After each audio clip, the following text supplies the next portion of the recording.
মিয়ানমারে চলছে রোহিঙ্গাদের ওপর আরাকান আর্মির বর্বর নির্যাতন। বিশেষ করে বাঙালি এবং মুসলিম রোহিঙ্গা আখ্যা দিয়ে তাদেরকে ভিটে মাটি ছাড়া করতে আরাকান আর্মির সদস্যরা সেখানে লুটপাট, মারধর ও হত্যার ঘটনা ঘটাচ্ছে।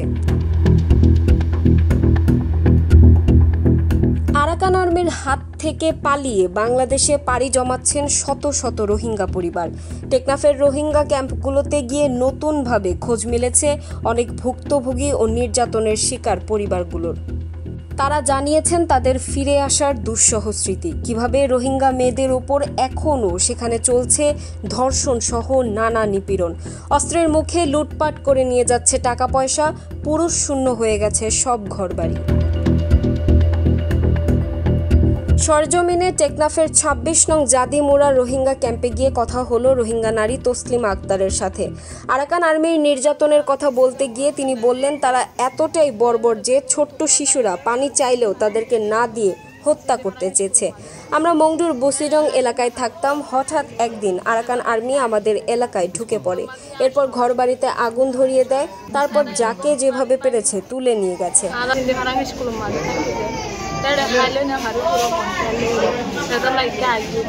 আমাদেরকে জিম্মি করার পর স্থানীয় সিংদি সারাং স্কুলে আটকে রাখে। সেখান থেকে পালিয়ে এরপর বাংলাদেশে রওনা দিই। আসার পথে ৩ দিন দুর্গম পাহাড়ে রাত কাটিয়েছি। আটক থাকার সময় বাচ্চারা পানি চেয়েছিল। এক গ্লাস পানি না দিয়ে আরাকান আর্মির সদস্যরা উল্লাস করেছে। সাগরে নৌকাতে ওঠার পর আমার 2টো ছেলে লবণ পানি খেয়ে অসুস্থ হয়ে পড়ে।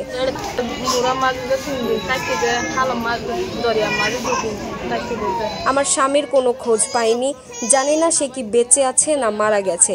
সাগর পথে বাংলাদেশে আসতে গিয়ে আমাদেরকে আরেক যুদ্ধ করতে হয়েছে। নৌকাতে সপরিবারে কেউ আসতে পারেনি। মেয়েদেরকে আলাদা নৌকায় তুলেছিল মাঝি মোল্লারা, পুরুষরা ছিলেন আরেক নৌকাতে। আমরা নিজ দেশে ফিরে যেতে চাই, এই নির্যাতনের হাত থেকে রক্ষা পেতে চাই।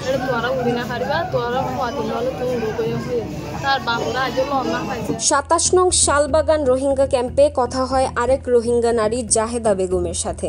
আরাকান আর্মির গুলিতে স্বামী মারা যাওয়ার চিত্র এখনও চোখে ভাসছে তার। খাওয়া দাওয়া বন্ধ ছিল অনেক দিন। স্বামীকে হারিয়ে বাকরুদ্ধ ছিলেন বলে জানালেন জাহেদা। বললেন, আমরা বাধ্য হয়ে বাংলাদেশে পালিয়ে এসেছি।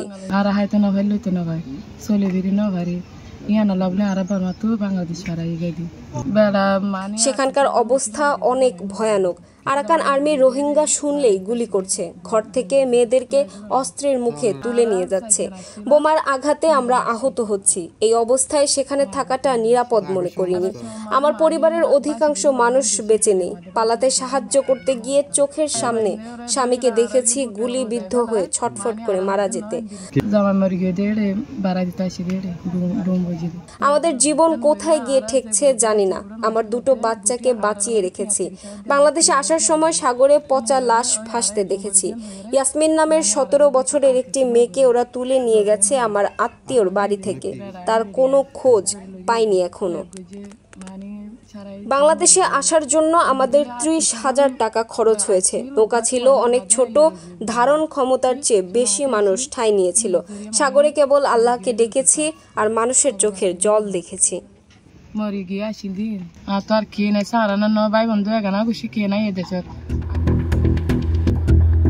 আন্তর্জাতিক মানবাধিকার সংস্থা হিউম্যান রাইটস ওয়াচ এক প্রতিবেদনে বলেছে, রাখাইনের দখলকৃত এলাকাগুলোতে রোহিঙ্গাদের চলাফেরায় কঠোর নিষেধাজ্ঞা, লুটপাট, খেয়াল খুশি মতো আটক, মারধর ও জোরপূর্বক তাদের নির্যাতন করছে আরাকান আর্মি।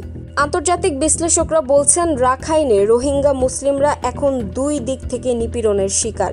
একদিকে রয়েছে মিয়ানমার সেনাবাহিনী, অন্যদিকে আছে আরাকান আর্মি। 2 পক্ষই নির্বিচারে হত্যাকাণ্ড ও অগ্নিসংযোগ সংগঠিত করছে সেখানে। 2023 সালের শেষ দিক থেকে এখন পর্যন্ত রাখাইন ও চীন রাজ্যে 4 লাখের বেশি মানুষ অভ্যন্তরীণভাবে বাস্তুচ্যুত হয়েছে এবং প্রায় 2 লাখ রোহিঙ্গা পালিয়ে এসেছে বাংলাদেশে।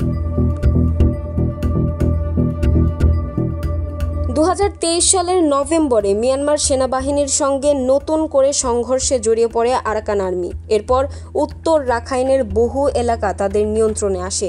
সে সময় তারা প্রতিশ্রুতি দিয়েছিল দখলকৃত এলাকায় সব জাতিগোষ্ঠীর জন্য ন্যায়সঙ্গত ও অন্তর্ভুক্তিমূলক শাসন ব্যবস্থা গড়ে তোলা হবে। কিন্তু বাস্তবে রোহিঙ্গারা জানাচ্ছেন তাদের জীবনে আরাকান আর্মির শাসন অত্যন্ত কঠোর ও বৈষম্যমূলক হয়ে উঠছে দিন দিন।